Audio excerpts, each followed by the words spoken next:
wabarakatuh. Alhamdulillah hamdan katsiran thayyiban mubarakan fihi kama yuhibbu rabbuna wa yarda.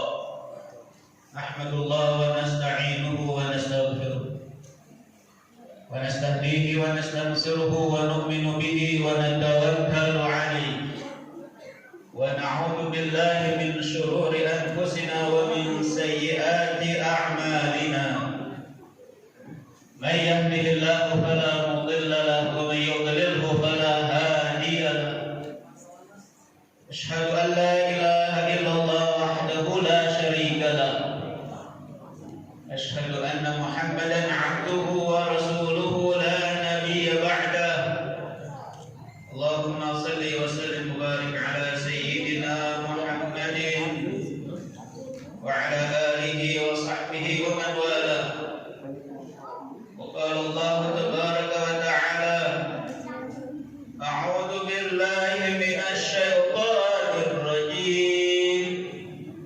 Bismillahirrahmanirrahim. Wa ankihul ayama minkum was-salihin min 'ibadikum wa imaikum in yakunu fuqara yughnihimullahu min fadlihi. Wa qala Rasulullah sallallahu alaihi wa alihi wasallam, ya ma'syar syabab, man istata'a minkumul ba'a falyatazawwaj fa innahu aghaddu lil basar wa ahsanu lil farj, wa man lam yastati' fa 'alayhi bis-sawm fa innahu lahu wija. Rawahu Bukhari wa Muslim. Hadirin yang mulia, kita bersyukur kepada Allah. Hari ini kita duduk di majelis dalam rangka menghidupkan sunnah-sunnah Rasulullah sallallahu alaihi wasallam. Ala hubbillah bil Qur'an wa alamat hubbil Qur'an hubbun Nabi sallallahu alaihi wasallam wa alamat hubbil Nabi sallallahu alaihi wa alihi wasallam hubbus sunnah wa alamat hubbis sunnah hubbul akhirah. Para ulama mengatakan tanda cinta Allah itu adalah mencintai Al-Quran, membacanya, menghafalnya, mempelajari, memahami, mengamalkan, menyebarkan Al-Quran. Dan ini saya sangat bangga, berbahagia. Yang akan menikah ini salah satunya adalah hafizah Quran, yaitu Neng Nabila. Ya, jadi calon pengantin ini adalah hafizah Quran Neng Nabila. Neng Nabila ini menyelesaikan pendidikan Darul Hadis di pesantren kami, kajian Bukhari Muslim, kemudian menyelesaikan tahfiz Quran di pesantren Syekh Rafiqul A'la. Ini aja. Yang kedua juga kita lihat calon mempelai laki-lakinya adalah Ujar Fahmi, salah satu santri saya juga yang saya berangkatkan ke Pakistan. Ya. Sekarang menjadi pengajar hadis dan syariat di pesantren kami. Jadi ini luar biasa. Pernikahan hafiz dan alim. Ini luar biasa. Ya. Mudah-mudahan dari pernikahan kedua calon ini Allah Subhanahu wa taala turunkan barokah, kebaikan yang luar biasa, dan mudah-mudahan lahir dari keduanya generasi-generasi mujahid, hafid Quran, muhaddis, mufassir, wali-wali Allah. Amin. Hadirin yang mulia, Sayyiduna wa Habibuna Rasul sallallahu alaihi wasallam dalam hadis riwayat Imam Bukhari dan Muslim bersabda, wahai para pemuda, apabila ada di antara kalian yang sudah sanggup memberikan al-ba'ah, memiliki al-ba'ah, kemampuan finansial, kemampuan ekonomi, maka hendaklah dia menikah. Karena menikah itu akan membuat dia lebih bisa menjaga pandangannya dan menjaga kemaluannya dari segala bentuk zina. Dan barang siapa yang tidak mampu untuk memiliki al-ba'ah, kemampuan kemampuan finansial tersebut, maka hendaklah dia melakukan puasa, karena berpuasa itu akan bisa melemahkan syahwatnya, hasrat seksualnya. Riwayat Imam Bukhari dan Muslim. Al-Baqah di sini, Bapak Ibu yang mulia, adalah al-qudrah 'alal mahri wan nafaqah wal maskan. Baqah di sini sehingga seseorang itu, seorang laki-laki dianggap boleh menikah ketika dia memiliki baqah, kemampuan finansial, yaitu kemampuan untuk satu, memberikan mahar. Jadi kalau ada laki-laki ingin nikah tapi tidak mampu memberikan mahar, ya jangan dulu menikah, kata Nabi, puasa aja. Yang kedua adalah bernafkah. Dia mampu untuk memberikan nafkah kehidupan sehari-hari, baik untuk dirinya maupun untuk istrinya. Kenapa? Nabi SAW memerintahkan kaum laki-laki, berikanlah makan kepada istrimu apa yang kamu makan, dalam hadis sahih. Dan berikanlah kepada istrimu pakaian apa yang kamu pakai. Sehingga secara amalan, awwalu ma yuhasabu bil 'abdu yaumal qiyamah as-shalah. Perkara pertama yang akan dievaluasi di hari kiamat adalah salat. Itu dari amal badani, amal jasad, amal diri. Yang paling pertama dievaluasi adalah salat. Tetapi amal harta, awal ma yudha'u fil mizan an-nafaqah 'ala az-zawjah. Tetapi kalau amal harta, Nabi mengatakan yang paling pertama ditimbang di hari kiamat nanti adalah nafkah kepada istri. Ingat ini hadirin. Salat yang pertama kali dari sisi ibadah diri, dan nafkah kepada istri yang pertama kali ditimbang dari sisi ibadah harta. Kalau salat kita rusak, maka amal-amal yang lain akan rusak. Dan kalau ibadah harta kita yang bernama memberikan nafkah kepada istri rusak, maka nanti akan dikhawatirkan ibadah-ibadah harta kita juga akan rusak. Kafa'il mar'i isman an yughayyi'a man ya'ul wa fi riwayatin man yaqul. Cukuplah seseorang itu dianggap berdosa ketika dia menyia-nyiakan orang yang mesti dia nafkahi. Nih ya, yang paham ini. Amin. Jadi nikah itu bukan hanya sekadar ijab kabul yang hari ini kita pahami. Setelah itu kita melangsungkan kewajiban sebagai suami istri. Tapi ada hal yang lebih besar dari itu, hadirin sekalian. Karena nikah ini adalah faman raghiba an sunnati falaysa minni. Barang siapa yang tidak suka kepada ajaranku, dia bukan termasuk golongan. Nabi mengkritik 3 orang sahabat yang ingin berlebihan dalam ibadah, dalam agama, sehingga satu mengatakan, saya akan terus puasa dan tidak akan pernah berbuka. Saya akan terus tahajud, tidak akan pernah tidur malam. Dan satu lagi mengatakan, saya akan terus beribadah, tidak mau menikah, jadi jomblo seumur hidup.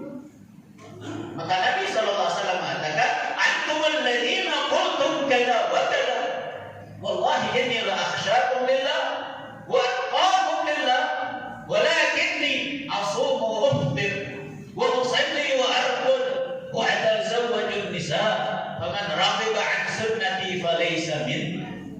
Kalian bertiga yang mengatakan begini dan begitu, demi Allah aku bersumpah, aku ini Muhammad adalah orang yang paling tahu dan paling bertakwa kepada Allah di antara kalian, wahai manusia. Tetapi aku dalam kehidupan sehari-hari, aku berpuasa, aku juga berbuka, aku sholat malam, aku juga tidur, dan aku menikahi kaum wanita. Maka barang siapa di antara kalian yang tidak suka dengan ajaran yang aku bawa, dia bukanlah termasuk ke dalam golongan umat. Ada seorang sahabat bertanya kepada Rasul sallallahu alaihi wasallam, "Ya Rasulullah, man uzawwiju ibnati?" Qala zawwajaha taqiyan in ahab ahabbaha akramaha wa in karihaha lam yadhlimha. Ada seorang ayah datang kepada Rasulullah SAW bertanya, "Ya Rasulullah, saya punya putri. Baiknya putri saya ini dinikahkan kepada siapa? Kepada laki-laki tipe yang mana? Apa yang pejabat? Apa yang kaya raya? Apa yang ganteng? Apa yang atletis? Apa yang dari keluarga terhormat?" Itu kan banyak kan tipe-tipe laki-laki. Maka ketika Nabi ditanya ini, beliau mengatakan, nikahkanlah putrimu, tapi yang dengan seorang lelaki yang bertakwa. Kenapa? In ahabbaha akramaha. Jika laki-laki yang bertakwa itu betul menikahi putrimu karena cinta, maka dia pasti akan memuliakannya, tidak akan menghinakan. Dan kalaupun laki-laki yang bertakwa ini tidak menyukai satu saat wanita itu, yaitu putrimu, lam yadhlimha, maka dia pun tidak akan pernah berani menzaliminya. Kasus-kasus KDRT, kekerasan dalam rumah tangga, kenapa sebab? Sebabnya adalah karena kaum lelaki tidak bertakwa kepada Allah.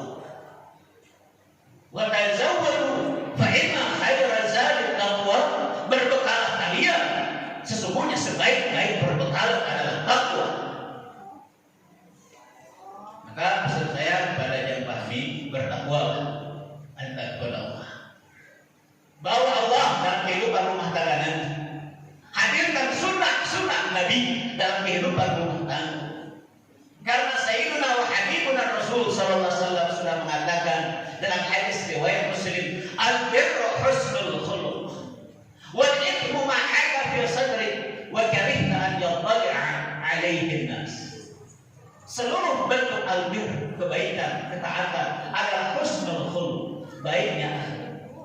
Hablu minallah, hablu minan nas, ibadah ma'allah, ibadah khasirah, ibadah muta'addiyah, ibadah ghair ma'allah. Apapun bentuk-bentuk ibadah yang ada kaitan dengan Allah, yang ada kaitan dengan manusia, bahkan kaitan dengan alam, ketika diniatkan untuk ibadah, maka Nabi mengatakan dia pasti husnul khuluq, mengandung akhlak yang baik. Sholat dengan akhlak yang baik, dengan cara yang baik, puasa, haji, rumah tangga bersama. Oleh karena itulah Imam Ghazali rahimahullah taala mengatakan, ketika Nabi mengatakan innama bu'istu li utammima makarimal akhlaq, sesungguhnya aku diutus menjadi nabi dan rasul kepada kalian dalam rangka atau adalah untuk menyempurnakan akhlak yang ada. Maka Sayyiduna Al-Imam Al-Ghazali rahimahullah taala mengatakan, husnul khuluq, baiknya akhlak akan mengakibatkan 3 hal, menghasilkan 3 hal. Yang pertama adalah at-tahabbu, saling mencintai. Dalam Al-Quran, pernikahan akan menjadikan pasangan itu sakinah, mawaddah, warahmah kapan? Ketika ada husnul khuluq. Husnul khuluq, baiknya akhlak akan mengakibatkan at-tahabbu, cinta di antara sesama. Di antara pasangan suami istri akan timbul cinta kalau ada husnul khuluq. Di antara ulama akan timbul cinta kalau ada husnul khuluq. Di antara pemerintah akan ada cinta kalau ada husnul khuluq. Pemerintah dan rakyat akan saling mencintai kalau ada husnul khuluq. Tapi sekarang demonstrasi di mana-mana, ujaran-ujaran kebencian di mana-mana, menunjukkan ada su'ul khuluq dalam kehidupan berbangsa dan bernegara ini. Hadirin yang mulia, yang kedua kata Imam Ghazali, husnul khuluq akan mengakibatkan at-ta'awun harmonis, damai, akrab, erat, rekan, itu ta'awun. Dan Nabi mengatakan al-mu'min alifun ma'lum, fala khaira liman la ya'laf wa la yu'lam. Orang beriman yang sempurna iman itu adalah alifun, mudah dekat, mudah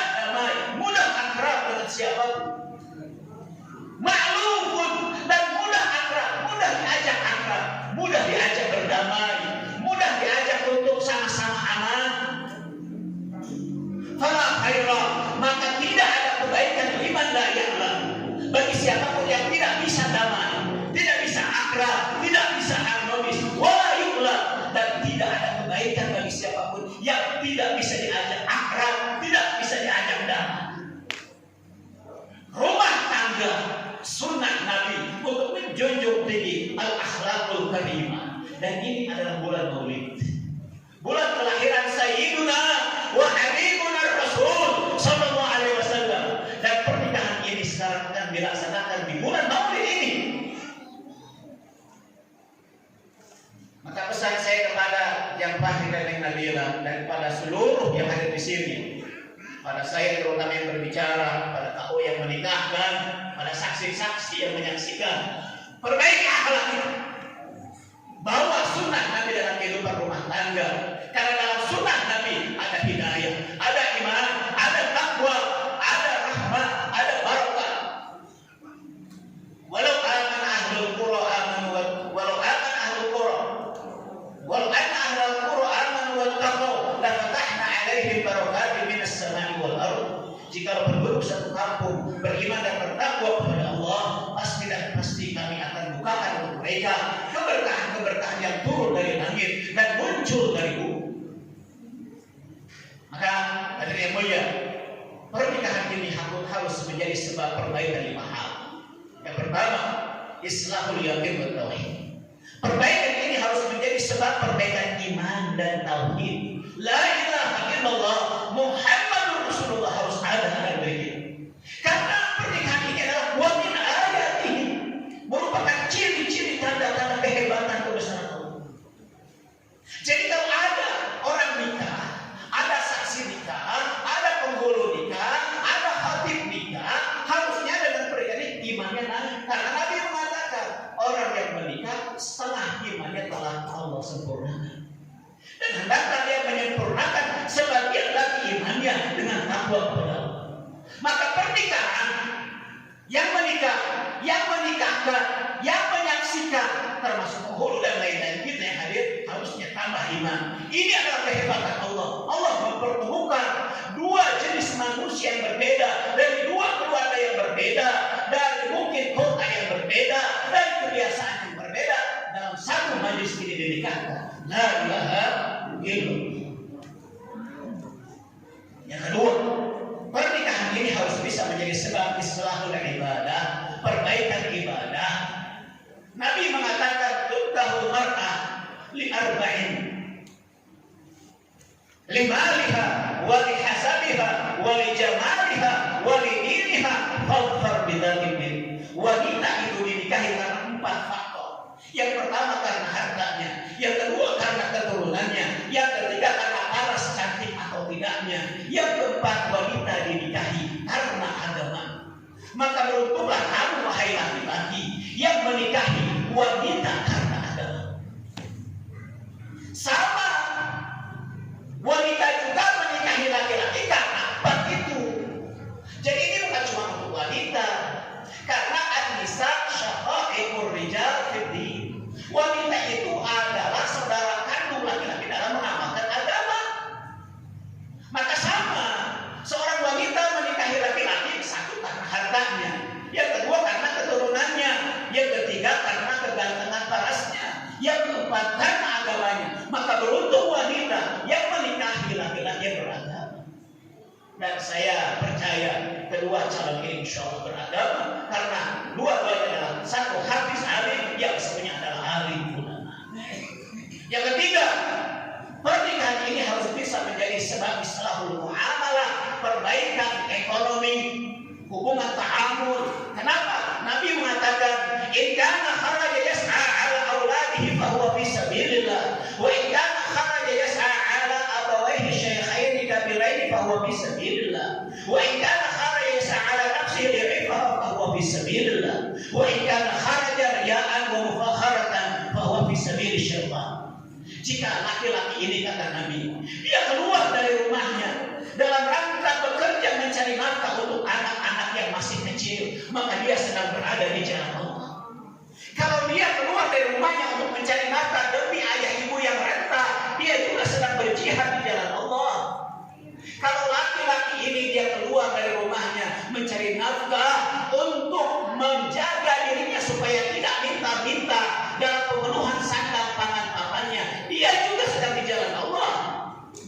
Dan kalau dia keluar dalam rangka pamer dan sombong, dia di jalan syaitan. Bahkan Nabi mengatakan dalam riwayat Muslim, an-nafaqah dinar dinar yang kamu keluarkan satu untuk istrimu, dinar yang kamu keluarkan satu untuk orang miskin, dinar yang kamu keluarkan satu untuk membebaskan budak, dan harta yang keempat yang kamu keluarkan di jalan Allah. Di antara pengeluaran empat ini, a'dhamuha ajran an-nafaqah 'ala zawjik. Di antara empat pengeluaran yang besar pahala ini, bukan kepada yatama, bukan kepada miskin, bukan membebaskan budak, bukan jihad di jalan Allah. Yang paling besar pengeluaran harta, kata Nabi, adalah berinfak kepada istri sendiri. Hadis riwayat Imam Muslim. Maka yang pamit, ya ente punya penghasilan, berikan kepada istri. Yang keempat, dua poin lagi terakhir saya.